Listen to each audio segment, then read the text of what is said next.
Hey guys, स्वागत है आपका एक नए वीडियो में। तो गाइस, ये मेरा फर्स्ट वीडियो होने वाला है एंड इस वीडियो में बेसिकली हम इस बाइक को रिव्यू करने वाले हैं।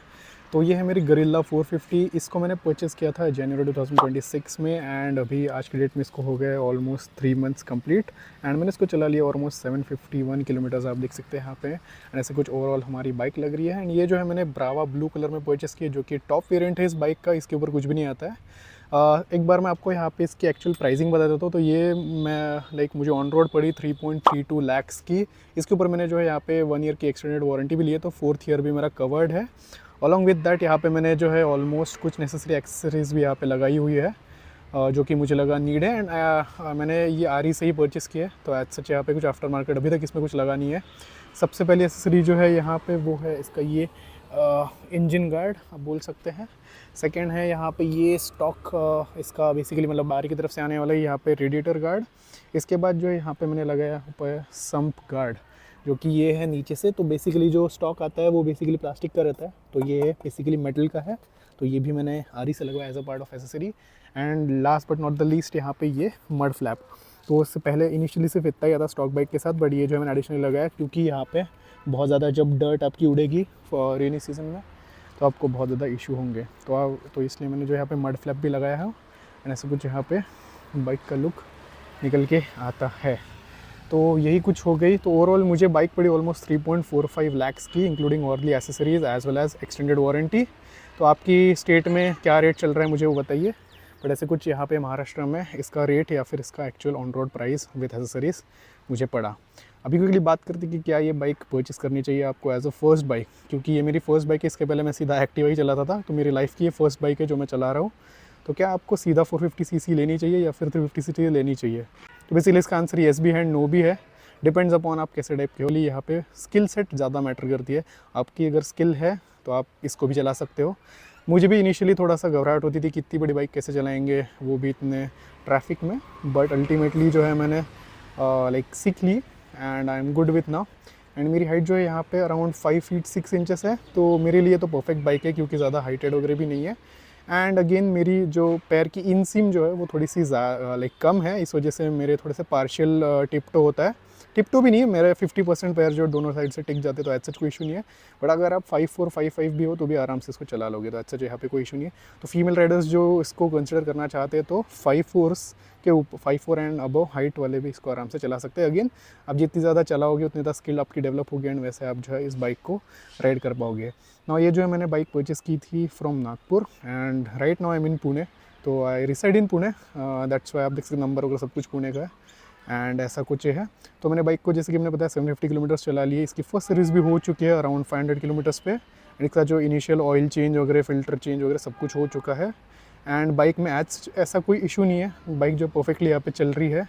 Only issue that I have faced is ये रेयर ब्रेक कैलिपर्स का। तो यहाँ पे आप देख सकते हैं ये जो ब्रेक कैलिपर्स है यहाँ पे कभी कभी जो है साउंड करता है जब भी मैं रेयर ब्रेक लगाता हूँ। तो वो इशू था फर्स्ट सर्विस के पहले उनको मैंने बताया कि ये इशू आ रहा था मुझे, उन्होंने वो फिक्स कर दिया विदाउट एनी एक्स्ट्रा कॉस्ट। तो बेसिकली थोड़ा सा अलाइनमेंट बचा था, थोड़ा सा एक साइड से ब्रेक पैड घिस रहे थे, तो उन्होंने वापस प्रॉपर्ली इसको सेट कर दिया। It's all done. अभी मैंने बाइक को वॉश नहीं किया, सॉरी फॉर दैट, बट ऐसे कुछ ओवरऑल अपनी बाइक लग रही है। एंड इससे जो है मैंने एक थोड़ी सी लॉन्ग टूर किया है, almost 120 kilometres, 60 kilometres up and down. And उसमें मेरे को कोई भी इशू नहीं मिला। वो तो मैंने लेने के फर्स्ट वीक में ही राइड कर ली थी, तो एज सच मेरे को कोई इशू नहीं हुआ या फिर कोई कॉन्फिडेंस लॉस नहीं हुआ कि कैसे चलाएंगे, कैसे क्या चलेगी।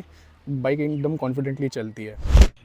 अब बात कर लेते कुछ प्रोज एंड कॉन्स के बारे में। तो सबसे पहला प्रो है इसका ओवरऑल जो कि इसका परफॉर्मेंस है। तो बेसिकली इसका 452 सीसी का शर्पा लिक्विड कूल इंजन जो कि सिंगल सिलेंडर है, बट 14 एम्स का टॉर्क है एंड 39 bhp की उसकी ब्रेक हाउस पावर है जो कि आउटपुट मिलता है आपको। तो ये सबसे पहले इसका प्रो है जो कि मुझे पर्सनली फील हुआ, क्योंकि इस सेगमेंट में इट रन्स क्रेज़ी। मैंने KTM ड्यूक 390 नहीं चलाई है, शायद से वो उसको टक्कर दे सकती है, बट अदर दैन दैट मेरे को कोई और बाइक दिखी नहीं कि जो इसको कम्पीट कर सकती है। एंड सेकंड इसका जो है यहाँ पे प्रो वो है इसका display. It's one of the best, इस सेगमेंट में देखने के लिए नहीं मिलता है, फिर इसके ऊपर भी देखने के लिए नहीं मिलता इतना गॉर्जियस। मुझे बहुत ज़्यादा पसंद आया। अगर कोई और बाइक होगी तो मुझे कमेंट सेक्शन में बताइए, बट टू माई नॉलेज इतना गॉर्जियस डिस्प्ले, ये सारी चीज़ें आपको यूजुअली और कोई बाइक में यहाँ पे देखने के लिए नहीं मिलती है। ये आपको इस बाइक में देखने के लिए। तो ये एक प्रो है एंड ये एक मेरा रीज़न भी है इस बाइक को परचेस करने का, क्योंकि मुझे डिस्प्लेज एंड इस सब चीज़ों से काफ़ी ज़्यादा अट्रैक्शन है, लाइक मुझे काफ़ी ज़्यादा पसंद आती है। तो वो एक चीज़ है इसकी। थर्ड प्रो आप इसका बोल सकते हो, इसका लुक बहुत ज़्यादा सुंदर लगती है, बहुत ज़्यादा अग्रेसिव एंड अट्रैक्टिव लगती है। कोई भी आप अगर सिग्नल पे रुकोगे तो डेफिनेटली आपको रुक को पूछेंगे कि कौन सी बाइक है। And specially when it's from royal Enfield, लोग लाइक कंफ्यूज हो जाते हैं, लाइक रॉयल एनफील्ड की ऐसी बाइक्स भी आती है, को नहीं कैसे अट्रैक्टिव लगेगा एंड को हमेशा पूछते रहेंगे लोग। द नेक्स्ट प्रो है इसका, ये इसके वाइड टायर्स। तो इस सेगमेंट में सबसे बड़े टायर्स इसी बाइक में आपको देखने के लिए मिलता है। बाकी और कोई भी बाइक में इतने बड़े टायर्स नहीं है। तो इसका टायर सेक्शन में आपको एक बार दिखा देता हूँ। इसका टायर सेक्शन हमें यहाँ पे देखने के लिए मिलता है लाइक 160 60 R17 ये टायर है एंड 69H इसका लाइक 210 km/h की मैक्स स्पीड ये अटेन कर सकता है। C8 के ग्रिप एक्सल इसके टायर्स है। तो इसे कुछ ओवरऑल देखने के लिए मिलता है। एंड देन इसमें आपको पीछे साइड पे जो है यहाँ पे मोनोशॉक सस्पेंशन देखने के लिए मिलता है अलॉन्ग विथ यहाँ पे telescopic suspension at the front.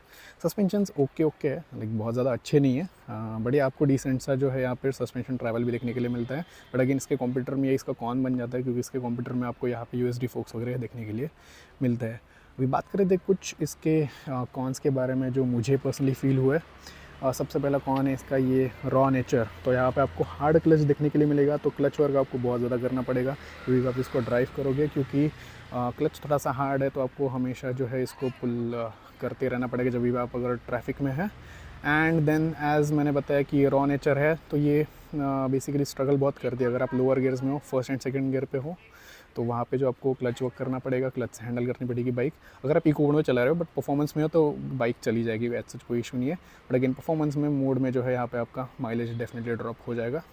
तो या ये एक सेकंड कॉन इसका ये भी है कि जैसे कि मैंने बताया कि ये 3000 RPM के नीचे काफ़ी ज़्यादा स्ट्रगल करती है। तो आपको गड़ जो है यहाँ पे अटक झटके देगी हल्के से, अगर आपने स्पीड बहुत ज़्यादा कम हो गई सेकंड गियर तक। बट लेट सपोज आपने थर्ड गियर लगा दिया है एंड आपकी स्पीड 30 है, तो लिटरली आप थ्रॉटल दोगे तो गाड़ी उठ जाएगी लिटरली। बट सेकंड गियर में अगर आप 20 के नीचे स्पीड में आ रहे हो तो आपको क्लच पकड़ना ही पड़ेगा, वरना गाड़ी जो है यहाँ पे स्टॉल हो जाएगी। तो वो एक है। बट अगेन इसका लो एंड टॉर्क काफ़ी ज़्यादा अच्छा है। तो फर्स्ट गियर में जो आप आधा क्लच छोड़ के भी बाइक को उठा सकते हो, तो आपको एक्सीलेटर देने की बिल्कुल भी यहाँ पे ज़रूरत नहीं है। देन थर्ड कौन है इसका, like royal Enfield fit and finish के मामले में डेफिनेटली यहाँ पे बहुत ज़्यादा काम करने की ज़रूरत है। आप देख सकते हैं फिट एंड फिनिश के मामले में नहीं है अप टू द मार्क। आप देख सकते हैं यहाँ पे पूरा प्लास्टिक ही फील होता है, ये लगता नहीं कि यार 3.5 लाख की ये बाइक है। तो ये सारी चीज़ है। तो या फिट एंड फिनिश के मामले में वो तो सारी आरी के बाइक्स में आपको देखने के लिए मिलता है। तो वो चीज़ है। अगेन इसके कंप्यूटर में मे भी बेटर देखने को मिले। ट्रायम्फ मैंने देखी है, it's one of the best. उसकी बिल्ड क्वालिटी एकदम टॉप नॉच है, परफेक्टली सब चीज़ें कट आउट, जो पेस्टिंग है सब चीज़ें परफेक्ट है। ये सबसे बड़ा तो यहाँ पे आप देख ही सकते हैं कैसा अनइवन दिख रहा है। ये तो ऐसा लगता है आफ्टर मार्केट से कुछ टैंक लगा के लाया इसमें। तो या ये नेक्स्ट कॉन था इसका। एंड गाइज और एक कॉन इस बाइक का है, वो है इसकी सीट। नाउ यहाँ पे जो राइडर सीट है वो तो परफेक्टली फाइन है, यहाँ पे बहुत ज़्यादा कंफर्टेबल है। बट जो पिलियन सीट है वो उतनी ज़्यादा कंफर्टेबल नहीं है एंड उतनी ज़्यादा बड़ी भी नहीं है। आप देख सकते हैं काफ़ी ज़्यादा छोटी है। तो जैसे से पीछे जा रही है और ज़्यादा छोटी हो रही है। तो बेसिकली जो भी पीछे पिलियन बैठेगा आपको पकड़ के ही बैठना पड़ेगा उनको। एंड अगर हेल्दी पिलियन है तो उनको तो डेफिनेटली पकड़ के बैठना पड़ेगा, क्योंकि जैसे अगर आप परफॉर्मेंस मोड में चलाते हो तो लिटरली पीछे पुश बैक हो जाएगा। इवन इको मोड में भी अगर आप सडन रेस देते हो तो लिटरली पीछे झुक जाते हैं जो भी बैठते हैं। तो आपको मे भी पकड़ के बैठना पड़ेगा या फिर एक ग्रैब रेल उनको पकड़ के हमेशा बैठना पड़ेगा, ताकि जो सेफ्टी है वो मेंटेन रहे। तो या ये एक भी कौन है, अगर आप सोलो राइडर हो तो ऐसा कोई इशू नहीं है। बट अगर आप पिलियन बिठाने का सोच रहे हो तो इसमें डेफिनेटली पिलियन को थोड़ी बहुत दिक्कत होती है। हालांकि इसमें आप बैक रेस्ट लगा सकते हो, जो कि ऑफिशियल आरई का नहीं है, बट आप आफ्टर मार्केट लगा सकते हो इफ़ यू वांट। बट मेरे हिसाब से जो बैक रेस्ट अगर आप इस पर लगाओगे तो उसका लुक बिगड़ जाएगा एंड वो जो रोडस्टर हो, जो रॉ लुक है वो पूरा ख़त्म हो जाएगा, लिटरली लाइक क्रूज़र बाइक लगेगी। तो ये कौन था। बट इसका ये सोल्यूशन भी है कि आप बैक रेस्ट वगैरह यहाँ पे लगा सकते हो। उसके बाद नेक्स्ट कौन है यहाँ पे इसके overall like experience. Now it depends, it varies, क्योंकि मैंने बहुत सारे एडिट पोस्ट भी पढ़े, बाकी सारी भी चीज़ देखी कि इसका ओवरऑल एक्सपीरियंस कैसा रहता है आफ्टर सेल्स। तो मैं बताऊँगा। बट मेरी फर्स्ट सीरीज़ में तो एज सच कोई इशू नहीं था एंड इवन मैंने परचेज़ की तभी भी मेरा एक्सपीरियंस एज सच कुछ बुरा नहीं था। तो मुझे बाइक इमीडिएटली मिल गई थी एंड इवन सर्विस में भी एज सच कोई इसमें इशू हुआ नहीं। तो ये ओवरऑल तो यहाँ से एज सच कोई इशू मुझे इस बाइक में मिला नहीं। तो ये कौन हो सकता है, क्योंकि it depends upon the area, आप कौन से एरिया में यूज़ कर रहे हो एंड आपके यहाँ पे सर्विस सेंटर का कैसा है। तो आप अलग अलग सर्विस सेंटर्स ट्राई कर सकते हो। और अदर देन दैट यहाँ पे और मुझे कोई प्रोज और फिर कॉन्स दिख नहीं रहे हैं। आने वाले टाइम में जैसे जैसे चलाऊँगा तो मुझे पता चलेंगे तो मैं आपको फिर अपडेट करते जाऊँगा। बट एट द मोमेंट ऐसा कुछ यहाँ पे इसका मेरा ओवरऑल रिव्यू है after using it for 3 months.